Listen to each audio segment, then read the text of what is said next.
Petit point sur ce qu'on avait vu la dernière fois, on avait commencé à voir un petit peu ce qu'on appelle la mémoire virtuelle, c'est-à-dire l'organisation de la mémoire du point de vue du CPU, mais ce n'est pas l'organisation réelle. La RAM, Random Access, c'est le bordel, d'accord? Il y a des morceaux de données dans tous les sens, absolument partout dans la RAM. Par contre, le CPU, lui, il voit ce qu'on appelle une mémoire virtuelle, c'est géré par un petit morceau dont je n'ai pas encore parlé en fait, qui est ici, c'est la MMU, Memory Management Unit. Et je ne sais pas comment je suis passé à côté la dernière fois que j'en ai parlé. Mais du coup, la MMU, Memory Management Unit, est une unité matérielle qui est là pour faire en sorte que le CPU voit la mémoire comme un monde magique. C'est-à-dire un monde où la taille de mémoire est infinie, la capacité de mémoire est infinie, où tous les blocs sont contigus, continus, où tout est segmenté, c'est-à-dire je vais avoir un segment avec du code, un segment avec des données, un segment de stack, tout ça. Et ça, en fait, c'est ce qu'on appelle la virtualisation de la mémoire apportée par la MMU, Memory Management Unit. Ok. Alors, on se rappelle, hein, c'est ce qu'on avait dit assez rapidement, que quand j'ai un exécutable, je me retrouve avec une section texte, une section data, une section raw data, peut-être une section BSS. En tout cas, c'est les 4 sections qu'on avait étudiées. Et ça, c'est dans votre fichier binaire exécutable qui est stocké sur votre mémoire de stockage de masse, sur votre disque dur. Ok. Là, à ce moment-là, c'est un fichier exécutable. Ou si vous préférez, un exécutable. Mais ce n'est pas encore un processus. Il n'y a rien qui tourne, il n'y a rien qui est exécuté. Mon fichier, il est stocké sur mon PC. Ok. Je double-clique dessus.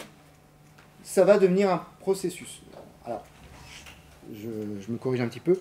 On va lancer un processus à partir de ce fichier exécutable. Comment on va faire?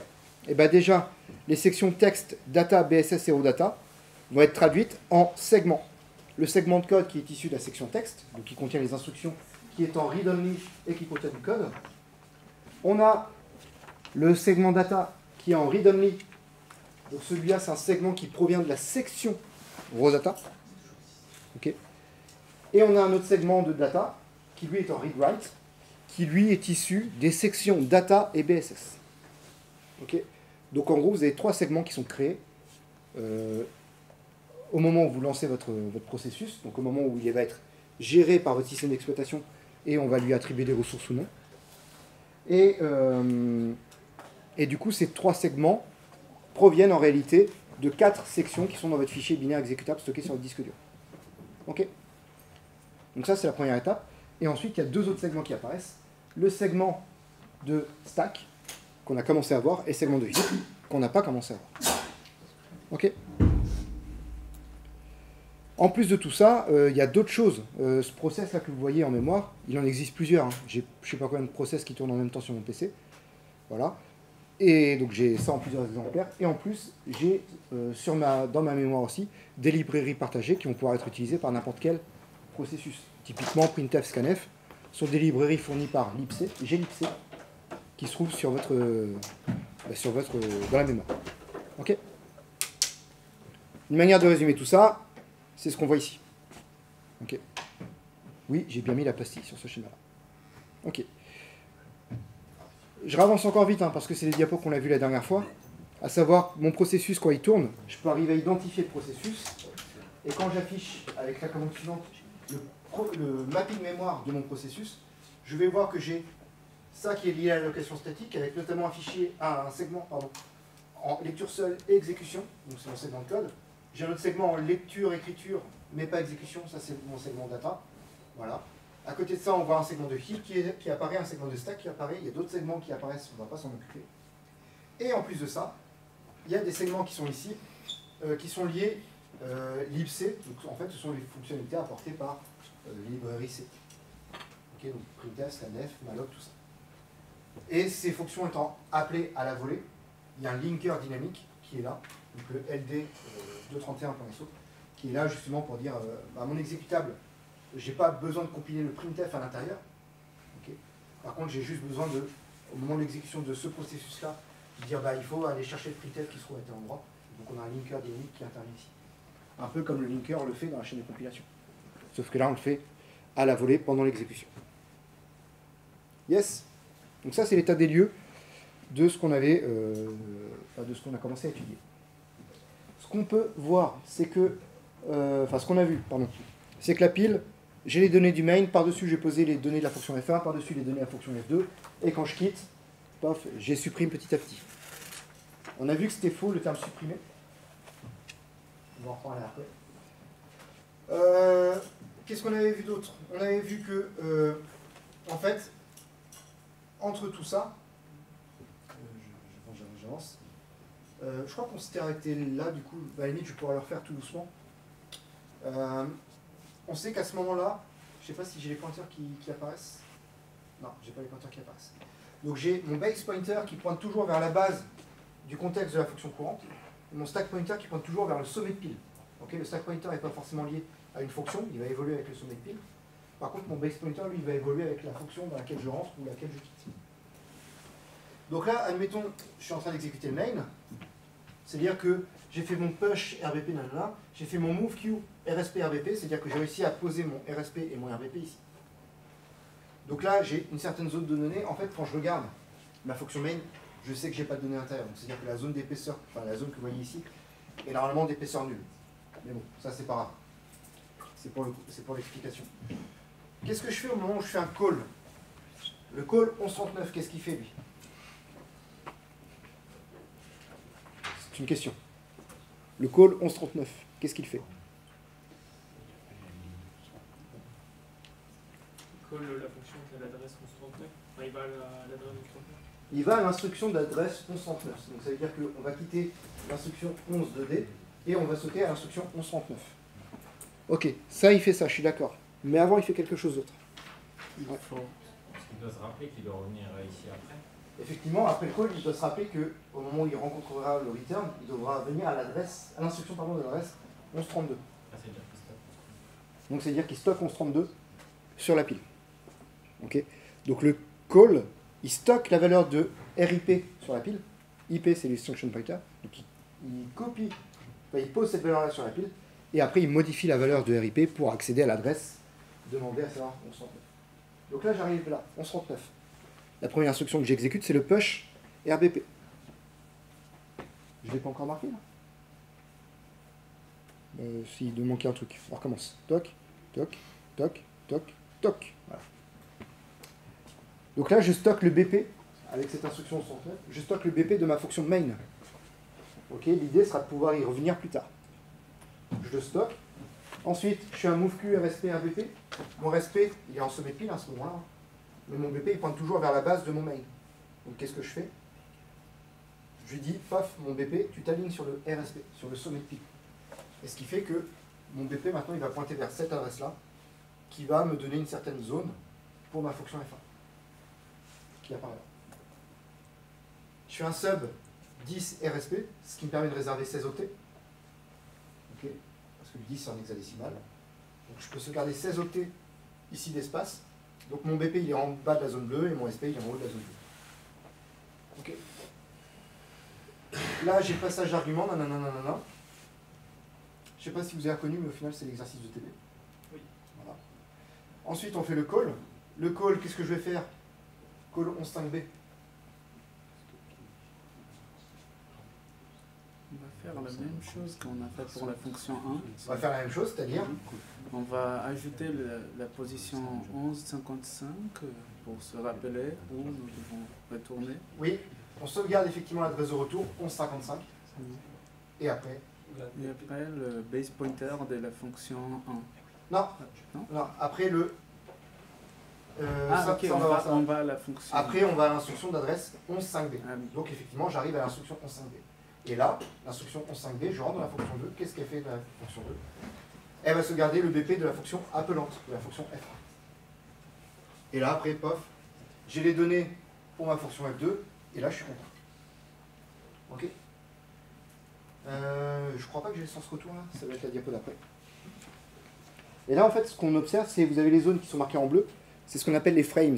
Ce sont les contextes d'exécution, en fait, le contenu des variables locales de votre fonction. Ok. Et entre deux frames, vous avez le contexte d'exécution de la fonction appelante. Le contexte d'exécution, c'est la valeur de ces registres.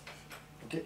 Je sauvegarde la valeur de son registre RIP au moment où je la quitte, et la valeur de son registre RBP au moment où je la quitte. Ce qui permet de travailler dans la fonction F1, par exemple, puis je sauvegarde la valeur de RIP et de BP de la fonction F1 au moment où je la quitte pour entrer dans la vie. Comme ça, je sauvegarde temporairement les données, parce que, bah, vous avez vu, hein, quand je rentre dans F2, j'exécutais plusieurs instructions, donc la valeur de RIP, elle va faire que de changer. Et je vais avoir oublié le RIP que j'avais stocké là. Donc du coup, c'est pour ça qu'on le stocke sur F. Et après, petit à petit, quand j'ai fini, qu'est-ce que je vais pouvoir faire? Je vais pouvoir dépop tout ça. Enfin, pop tout ça, tout simplement. Donc voilà, on a une alternance de sauvegarde de contexte et de données locales aux fonctions. Ok? Question là-dessus? Non. Non. Ok. Donc si je prends l'exemple du Intel qui est ici. Ah bah si, j'avais fait en fait cette partie-là. Si je prends l'exemple du Intel qui est ici, donc du 8086, donc l'ancêtre du processeur sur lequel vous bossez actuellement, mais qui est encore supporté, hein. Pour rappel, votre processeur, vos processeurs actuels sont rétrocompatibles 8086. J'ai les registres SP et BP qui sont là. Ils font partie du CPU, tout comme le registre IP. D'accord? Ce sont des registres CPU. Donc si je reviens sur une des figures précédentes où je vous montrais tout, l'architecture du système, là, vous avez bien un registre RIP, un registre RBP, un RSP, tout ça, par CPU. Okay. C'est propre à votre CPU. Ok, donc ça, voilà, c'est l'exercice de TP, du coup. Je ne vais pas en parler plus parce qu'à la limite, bah, on a le TP pour ça, quoi. Ok. Mais voilà, sachez que vous avez ça en même temps que le TP. La taille de la pile, elle est gérée par le système d'exploitation. D'accord? C'est-à-dire que vous avez une taille qui est limitée. Par défaut, sous Linux, c'est 8 mégaoctets. Ça vous paraît beaucoup ou pas?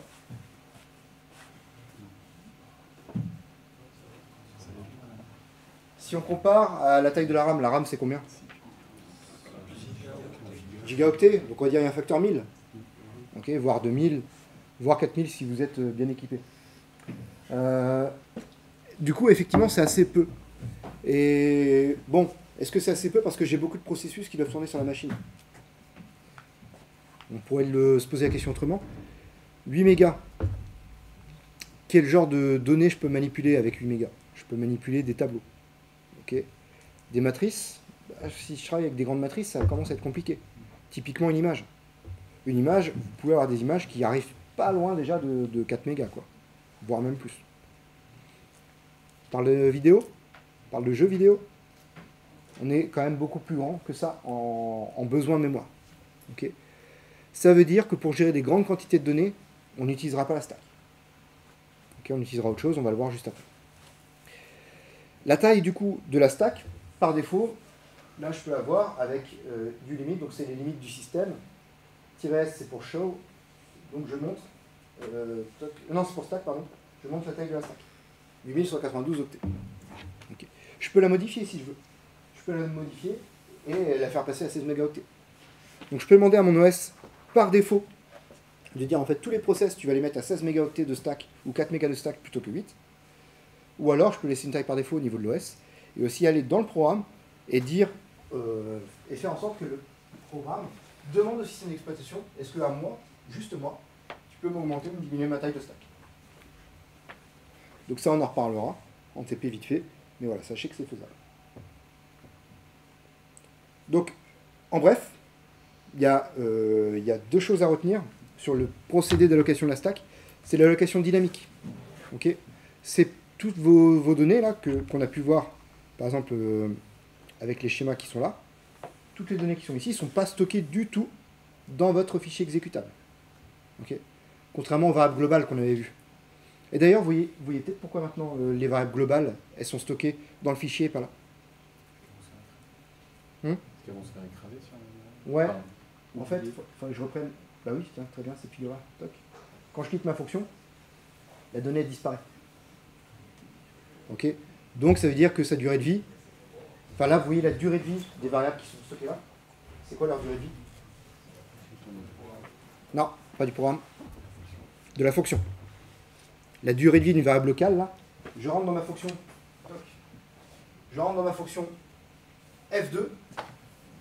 Donc là, je réserve l'espace pour la fonction F2. Je quitte ma fonction F2, paf, les données ont disparu. Elles ne sont plus accessibles. Ok. Donc effectivement, la durée de vie de vos variables locales, c'est la durée de vie de la fonction. Et donc vous voyez pourquoi les variables globales, elles ne sont pas stockées sur la pile. Et vous voyez aussi pourquoi les variables locales statiques ne sont pas stockées sur la pile. Ok. Parce que les variables locales statiques, certes, elles font partie de votre fonction.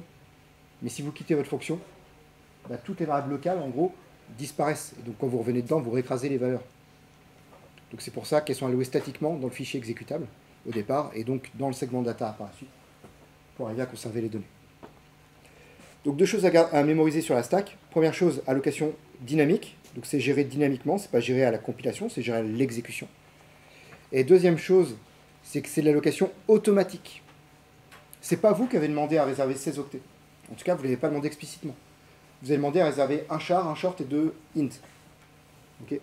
Du coup, la chaîne de compilation se permet de réserver 16 octets pour stocker ça.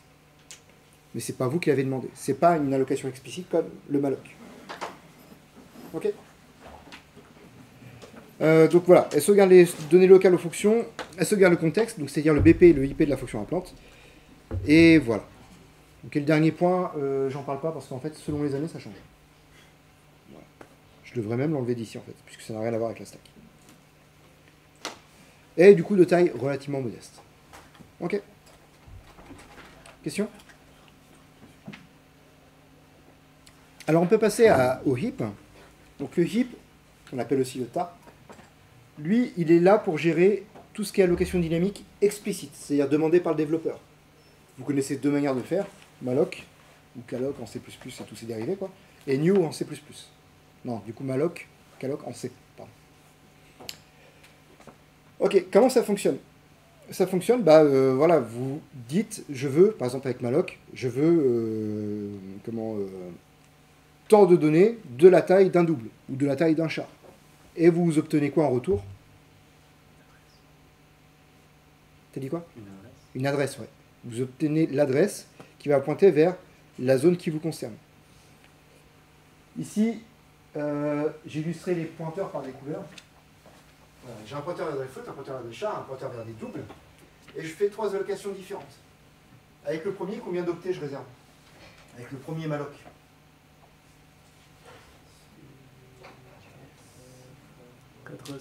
400. Avec le deuxième 100. 100. Avec le troisième 800. 800. Ok. Bien. Vous me plaisez. Du coup, première chose que je fais, j'alloue 400 octets de mémoire que je vais stocker ici. Ok. Juste avant qu'on aille plus loin quand même. C'est quoi la taille en mémoire de PBase Area 1 ?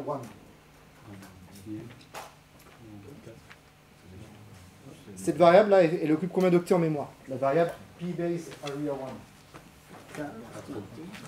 Pourquoi 4? Parce que c'est un float. Ok, on met en pause cette discussion. Quelle est la taille de PBase Area 2? Pareil, pourquoi? Pareil que quoi? Ok, on est d'accord. Il y en a qui m'ont parlé de... c'est des floats tout à l'heure, donc 4. Non, c'est pas un float PBase Area 1. C'est un pointeur. C'est une variable qui contient une adresse. Ok. Donc, je peux poser la question autrement. Quelle est la taille d'une adresse? Ça dépend, je suis d'accord. C'est une réponse qui me va. Mais il faut l'argumenter. Ça dépend de quoi? L'architecture de la machine, du processeur. Okay. Aujourd'hui, je prends le dernier PC. 64 bits. Okay. Je viens 15-20 ans en arrière. 32 bits, 4 octets. Okay. Et là, ça dépend aussi du coup de l'option que vous passez à la compilation. Si vous passez l'option -M32 ou si vous ne la passez pas maintenant, ben soit vous aurez des pointeurs sur 4 octets, soit sur 8 octets. Et du coup, ça c'est un pointeur PBase Area 1 est sur 8 octets, PBase Area 2 est sur 8 octets, et PBase Area 3 est sur 8 octets. Ok? On a dit que c'était des variables. On a dit que c'était des pointeurs. Ok? Donc ils vont pointer vers certaines zones de mémoire, mais ces variables-là, elles, en tant que telles, ces pointeurs, ils sont stockés sur la pile. Voilà. Ce sont des variables locales à la fonction quand même. D'accord?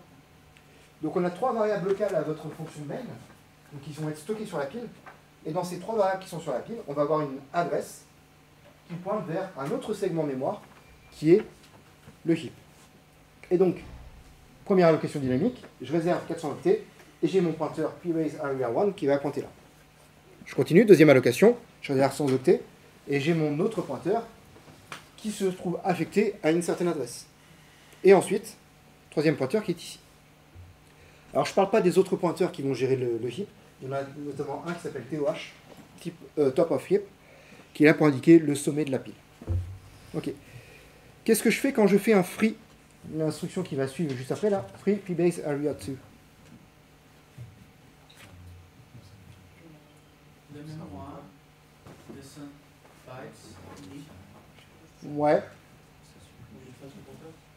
Enfin, Alors le pointeur effectivement, non c'est faux. C'est faux. En C, le comportement de malloc, il ne te met pas ça à nul. C'est le comportement qui est un petit peu piégé. Et du coup, je me suis fait avoir.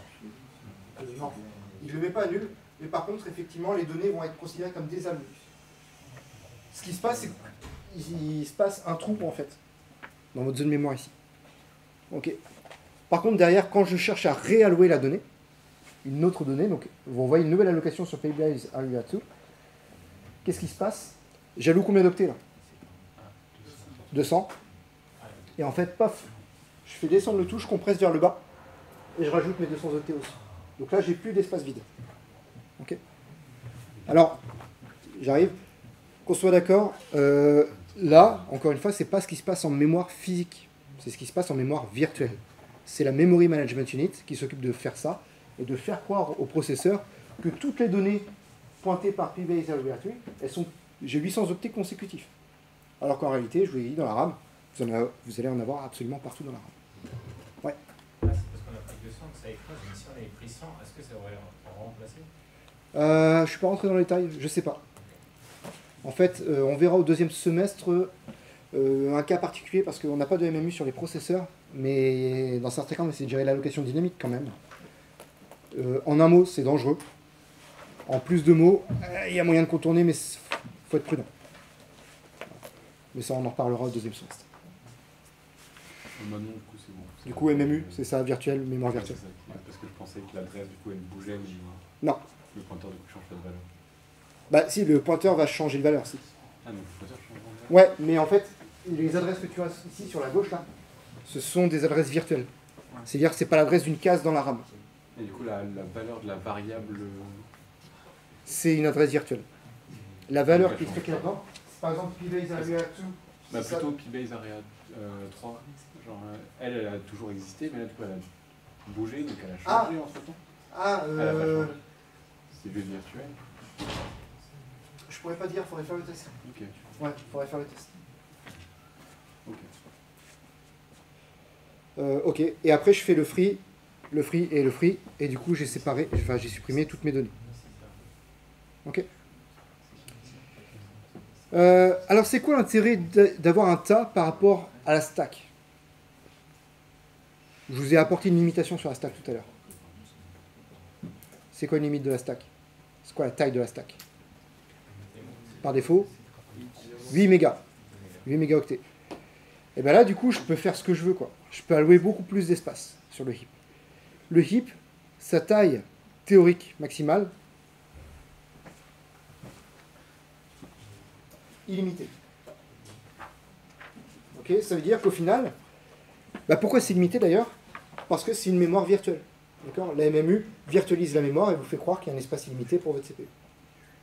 En pratique, c'est quoi la limite?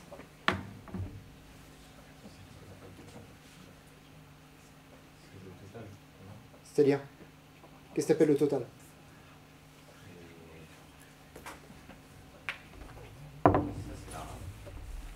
La RAM, ouais, tout le monde est d'accord? Alors c'est un peu plus que la RAM. Pourquoi? Ouais. Ok. Qui a entendu parler de swap? Ok. Le swap, qu'est-ce que c'est en fait? Il existe aussi sous Windows. Sous Windows, il est géré par un fichier, mais c'est pareil. En fait, sur votre disque dur, vous avez votre partition logique. Vous vous rappelez, on a un support physique, on peut le décomposer en plusieurs partitions logiques. Voilà. Et si je prends le plus simple des cas, vous avez une partition Linux sur lequel vous allez avoir votre OS et vos données. Ok.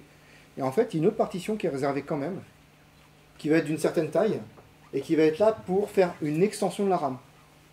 C'est-à-dire, j'utilise la RAM, ok.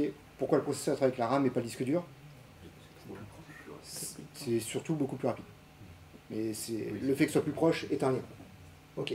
Mais c'est beaucoup plus rapide de parler avec la RAM qu'avec le disque dur. Surtout à l'époque où c'est arrivé, on n'avait que des disques durs magnétiques, mécaniques. Ok, on n'avait pas de SSD. Donc bref, c'est beaucoup plus rapide d'accéder à la RAM. Sauf que vous rajoutez des process, vous chargez un jeu vidéo et allez, deux en même temps. Je déconne. Mais voilà, vous demandez beaucoup de ressources. Qu'est-ce qui se passe?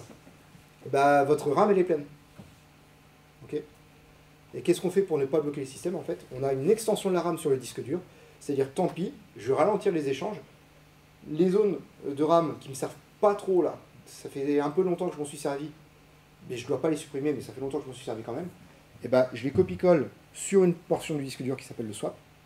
Et après, ça me libère de l'espace dans la RAM et je peux retravailler avec la RAM. Okay. Donc en fait, quand vous atteignez le swap, il y a des ralentissements qui se passent au niveau de votre vitesse d'exécution. Pourquoi? Parce qu'il y a justement toutes ces histoires de copie de la RAM vers le disque dur. Ok. Ouais. Une fois que c'est copié, après ça redevient fluide. Ouais, c'est ça. Une fois que c'est copié, après ça redevient fluide. Sauf au moment où tu veux te resservir des données que tu viens de swapper. Oui. Donc il faut que tu les rapatries dans la RAM. Monsieur, Ouais. si tu as encore besoin de plus de données, plus c'est qui est libéré dans la RAM. Tu fais comment? Si. Si tu as besoin de plus de données, plus c'est qui est dans la RAM. Voilà, c'est le swap qui va... Et si tu as besoin d'encore plus, là, tu peux planter. Voilà. J'avais à une époque eu besoin de faire une simulation MATLAB sur une modulation relativement haute fréquence, mais les symboles étaient relativement longs. C'est-à-dire que je devais faire beaucoup d'échantillons, parce que je suis haute fréquence. Non, pardon.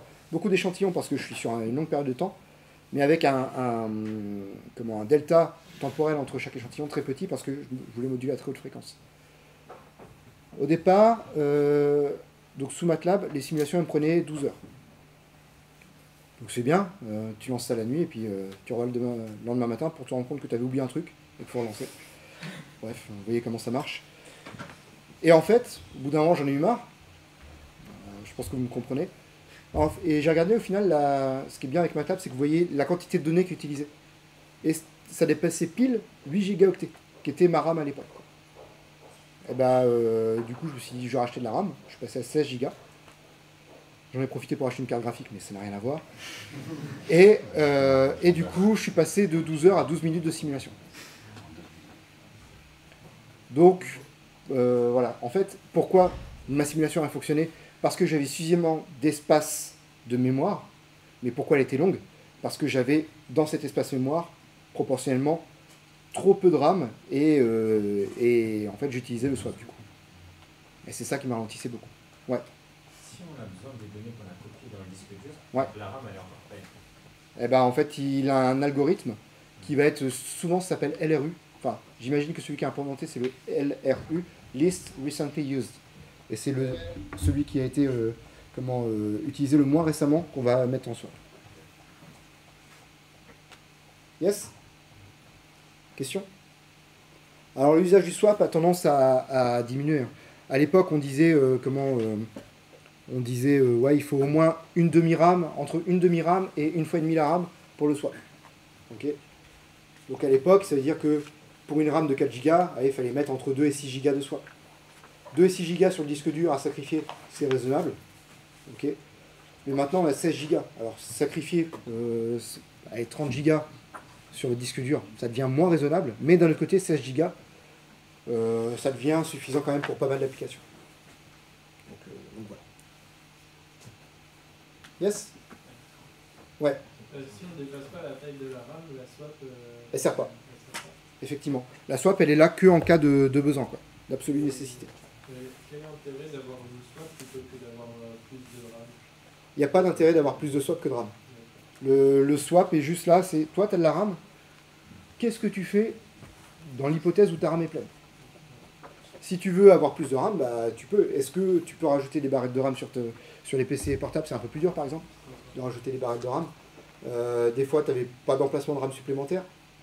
Et en fonction des technologies de RAM, tu ne pouvais pas remplacer une 4 Go par une 2 Go par une 4 Go. Donc voilà. Mais il faut voir effectivement, hein, je remets un bémol là-dessus, que le swap perd en usage. Parce qu'on a plus de RAM qu'avant.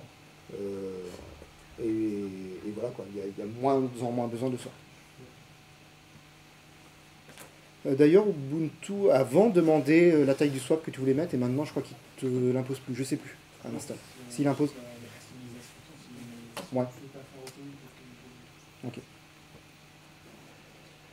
Ok, donc du coup, voilà, on a la Memory Management Unit, c'est elle qui gère tout ça, qui gère toute la virtualisation. Donc voilà, il existe, la MMU existe sur les processeurs complexes, style Intel, mais n'existe pas sur les microcontrôleurs. Les microcontrôleurs, éventuellement, peuvent avoir une unité qui s'appelle MPU, Memory Protection Unit, qui est là pour détecter les stack overflow et des choses comme ça, mais qui n'est pas là pour gérer forcément des segments mémoire. Ok. Et du coup, le stack overflow, bah, vous comprenez l'erreur maintenant. C'est quoi un stack overflow? Pas la RAM? On dépasse la stack. C'est-à-dire qu'on utilise plus que 8 mégaoctets de données locales aux fonctions. Là, vous faites un stack overflow. Yes. Alors, la MMU, nanana, voilà. Et c'est pour ça que malloc et free, par exemple, c'est des fonctions qu'on ne va pas faire sur microcontrôleur, parce qu'on n'a pas de MMU pour gérer ça sur microcontrôleur. Voilà, il y a des fonctions en C qui sont dangereuses. Hugo est capable de tenir une demi-heure sur pourquoi le free est la fonction la plus dangereuse du monde. Voilà. Je le laisserai vous en parler. Et quand je dis une demi-heure, je déconne pas. Je l'ai entendu, il avait TP à côté de moi. Voilà. Bref.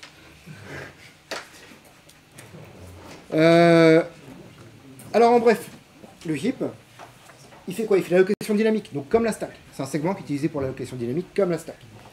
Par contre, c'est l'allocation explicite. C'est vous, développeurs, qui avez demandé à allouer tant d'octets en mémoire. Okay. Et c'est à vous aussi de faire gaffe et de la désallouer derrière. Ok. Sinon, c'est pas bien. On en reparlera. Donc c'est pour toutes les grandes quantités de données. Hein. Et par contre, ça nécessite d'avoir une MMU pour gérer ça. Ok. Maintenant, je résume un petit peu de tout. Ouais. Par exemple, hier dans C++, on a pris une sorte de liste. Bon là, il ne sait pas combien est-ce qu'il est dans le mémoire, mais il a tout simplement, parce que la liste se termine en fait. Ouais. Mais du coup là, c'est à quel niveau qui est, par exemple, la taille de la liste, par exemple. Bah, si dans une liste, tu fais l'allocation dynamique, donc en C++, tu fais du new. On a créé une structure, on a utilisé l'opérateur liste. Ouais. Ah, ok. Ok, c'est un conteneur, un petit peu comme vector, comme array, voilà. Effectivement. Et ben dans ce cas-là, c'est alloué dynamiquement, mais c'est alloué dynamiquement pas par toi. C'est alloué dynamiquement par la chaîne de compilation au final, qui voit que tu utilises un vector. Voilà. Par exemple, je prends l'exemple de... Enfin, je parle de vector, mais si j'ai pas de bêtises, c'est bien vector. Tu peux lui dire, je veux un vecteur avec 10 éléments, il va t'allouer 16 espaces. Donc, c'est-à-dire que tu peux en rajouter, quand tu as rajouté un 16e, paf, il t'alloue 32 espaces, et ainsi de suite. Et ça, c'est géré dynamiquement par la chaîne de compilation. Statiquement, du coup, par la chaîne de compilation qui prépare tes réserves en mémoire. Ça va? On en reparlera si tu veux. Ok, donc je prends l'exemple d'un process qui se trouve en mémoire principale. Process A, qu'est-ce que j'ai? J'ai un segment de code. Lui, il est obligatoire parce que j'ai du code à exécuter. Segment de data en read-only, segment de data en read-write, une stack et un heap. Ok. Je peux avoir deux process qui tournent, avec un heap qui est beaucoup plus petit, avec une stack qui fait la même taille par exemple. Alors, en réalité, la stack, oui, je réserve 8 mégaoctets, hein, on est d'accord. Par contre, c'est l'usage, ici, la flèche orange, qui va varier en fonction de là où je suis avancé dans mon programme. Mais par exemple, le process B, on voit que j'ai beaucoup plus d'instructions que le process A. Par contre, j'ai beaucoup moins de données allouées statiquement que le process A. Voilà. Tout ça pour vous donner des idées que c'est pas la même chose partout. Et pareil, prenons ici un autre process. Ok. En plus de ça, qu'est-ce qui tourne? Je vous en ai parlé. Il y a les librairies partagées. Ok, les librairies partagées, printf, tout ça. La mémoire partagée, on en reparlera, mais c'est possible pour un processus d'écrire dans la mémoire partagée et un autre processus d'aller lire ces mêmes données en mémoire partagée. Ça permet au processus d'échanger des informations entre eux. Okay. Tout comme ce qui s'appelle IPC, Inter-Process Communication. On en reparlera en deuxième semestre quand on ferait du système d'exploitation. qui permet à deux processus d'échanger, ça peut être des données, encore une fois, comme la charge de mémoire, mais ça peut être aussi des ordres de synchronisation. Je mets des guillemets là-dessus. Vous êtes trop jeune pour l'instant, on verra ça en 2025. Et en plus de tout ça, forcément, qu'est-ce qui tourne? Votre système d'exploitation.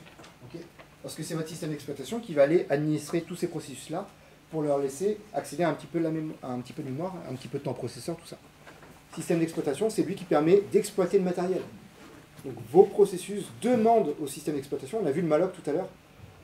Le malloc, en fait, c'est votre processus qui va demander au système d'exploitation, est-ce que tu veux bien m'allouer de l'espace en mémoire? Ce n'est pas votre processus qui va réserver l'espace en mémoire, il demande à l'OS de le faire pour lui. Et l'OS, soit l'envoie péter, soit le satisfait sa requête. Ok. Donc ça, ce sont différents processus qui tournent. Mais vous avez peut-être entendu parler aussi de threads. Un thread, c'est quoi? J'ai un processus. Et par contre, je vais faire tourner différents threads. Donc j'ai mon thread principal. Et puis derrière, je peux lancer d'autres threads qui vont être des sous-processus. C'est-à-dire que je vais partir du même segment de code. Donc lui, pas besoin de le dupliquer. Par contre, je vais avoir des données propres à chacun des threads. Et comme ça, je vais pouvoir gérer différentes choses. Ok. Je pense qu'on en reparlera vite fait en réseau, mais on en reparlera en profondeur en OS au deuxième semestre. Décidément, il faut attendre. Yes. Rappel, ça c'est la mémoire virtuelle. C'est la représentation virtuelle de ce qui se passe en mémoire principale. Continue. Du coup, je vous ai parlé vite fait de la MMU. La MMU, à quoi elle sert? Elle sert à faire en sorte que tout soit merveilleux pour le CPU, alors qu'en fait, derrière, c'est le bordel. Ok? J'aime bien cette image. Et donc, la MMU, voilà son rôle, que tout soit merveilleux dans le plus beau des mondes pour le CPU.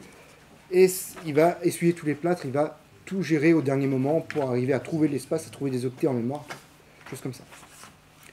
En fait, derrière ça, il y a plusieurs techniques qui amènent à la virtualisation. Première chose, première chose, ça va être quoi? C'est l'unité de pagination. L'unité de pagination, en fait, elle veut dire quoi? Elle veut dire qu'on a une adresse physique. Okay, on a une mémoire physique, et donc des adresses physiques. Ça, c'est le composant. La barrette de RAM, vous avez, je sais pas moi, l'octet 10 357 329, et ben c'est un octet particulier. Okay, je pourrais presque pas moi, mais quelqu'un avec les outils avancés pourrait très bien localiser même la case mémoire à l'aide d'un microscope. Okay, adresse physique. Et en fait, le CPU, lui, ce qu'il voit, c'est une mémoire virtuelle. Et ce qu'on appelle, le mécanisme qui est entre les deux, entre les adresses virtuelles, l'espace d'adressage virtuel et l'espace d'adressage physique, c'est la traduction. Je ne sais pas s'il vaut mieux dire translation quand même. Bref. Et donc, comment ça marche? Ça marche que votre mémoire physique est décomposée en plusieurs cadres. Ok. Et votre mémoire virtuelle, elle est en plusieurs pages. Ouais, c'est ça. Et donc, qu'est-ce qu'on va faire? On va faire le lien en disant, au final, mon CPU, il veut utiliser quoi? Cette partie-là, l'adresse physique, et en fait, on va dire que ça appartient à cette page. Okay. Et l'idée, en gros, c'est que je vais pouvoir, à un moment donné, avoir plusieurs pages de ma mémoire virtuelle qui ont pointé vers le même cadre de ma mémoire physique. Mais, comme ce n'est pas au même moment, j'ai pu faire croire à mon processeur qu'au final, j'avais beaucoup plus de pages à droite que j'ai le cadre réellement à gauche. Et donc, comme ça, j'étends artificiellement la taille, la capacité de ma mémoire virtuelle par rapport à ma mémoire physique.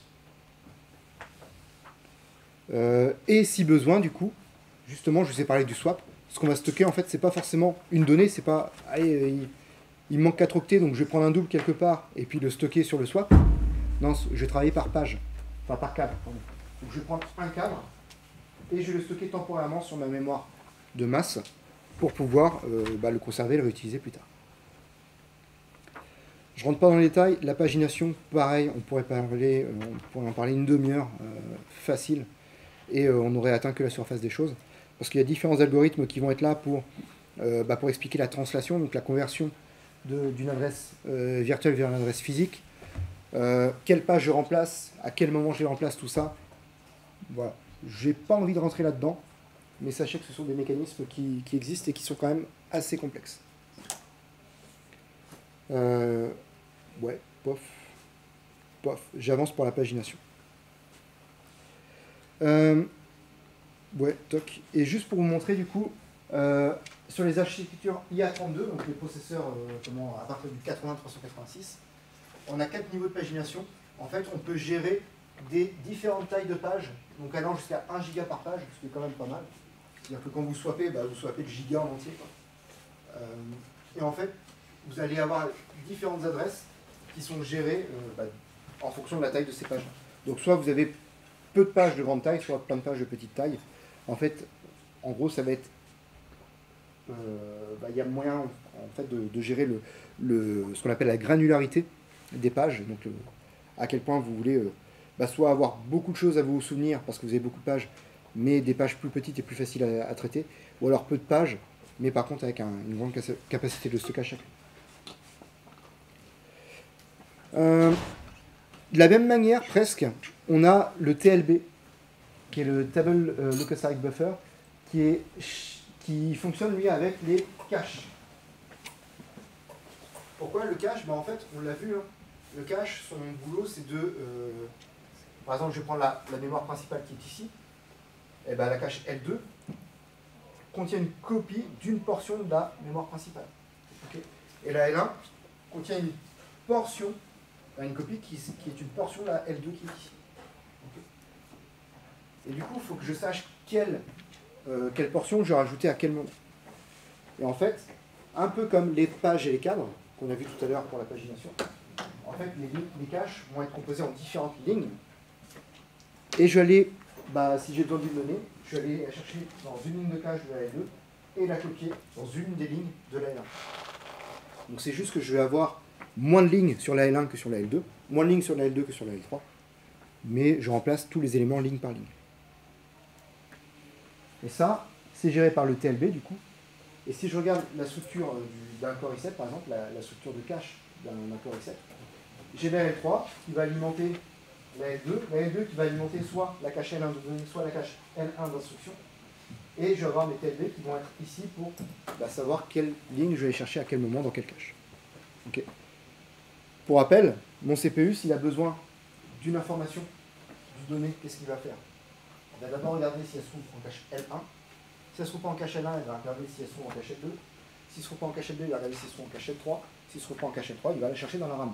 Et puis il la rapatrie en L3, L2, L1. Okay. Et en fait, il va rechercher comme ça une autre donnée. Je vais voir en L1, elle n'est pas en L1. Je vais voir en L2, elle est en L2. Okay. Qu'est-ce que je fais? Je copie la ligne de la L2 et je la recopie sur une nouvelle ligne de la L1. Et comme ça, je peux y accéder facilement. Bref, là, ça fait des allers-retours.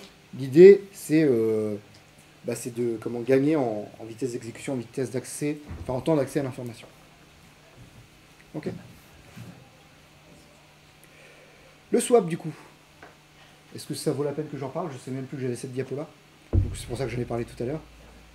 Voilà. C'est une extension de notre RAM qui se trouve sur le disque dur. Si vous retenez ça, ça suffit. Donc sur Linux, c'est une partition logique du disque dur.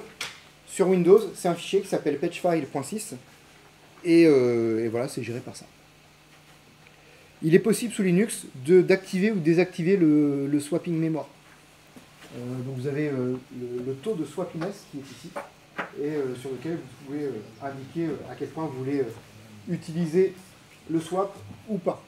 Voilà, en parlant de 0 jusqu'à 100%.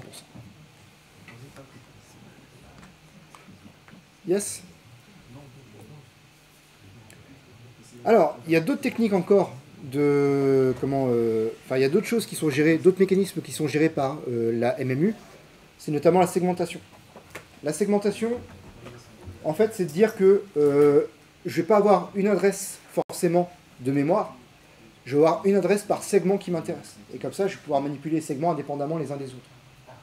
Les segments, on en a déjà parlé, hein. On les retrouve ici. Et au final, l'idée c'est que plutôt d'avoir une vue comme ça où les segments s'enchaînent, l'idée c'est d'avoir des segments séparés. Et donc une adresse pour chaque segment. Pourquoi on fait ça? Parce que ici, si j'ai un certain espace mémoire, je ne sais pas comment il faut que je les positionne les uns par rapport aux autres. Est-ce que le data segment qui est ici, il faut que je le descende ou je le monte? Si je le descends, ça fait que j'ai moins d'espace pour mon segment de code. Si je monte, j'ai plus d'espace pour le segment de code. Mais peut-être aussi plus d'espace inutilisé. Donc pour éviter tout ça, ce qu'on va faire, c'est faire des segments mémoire comme ça. On va les décomposer. Ok.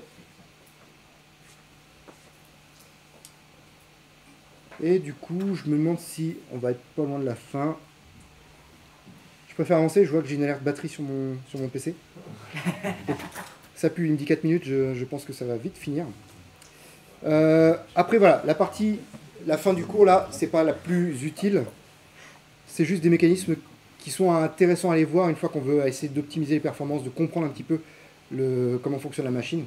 Nous on a déjà beaucoup de choses à avoir, donc ça j'estime que c'est secondaire. Ok. Et à la limite même, je peux dire qu'on a fini. Est-ce que vous avez des questions ?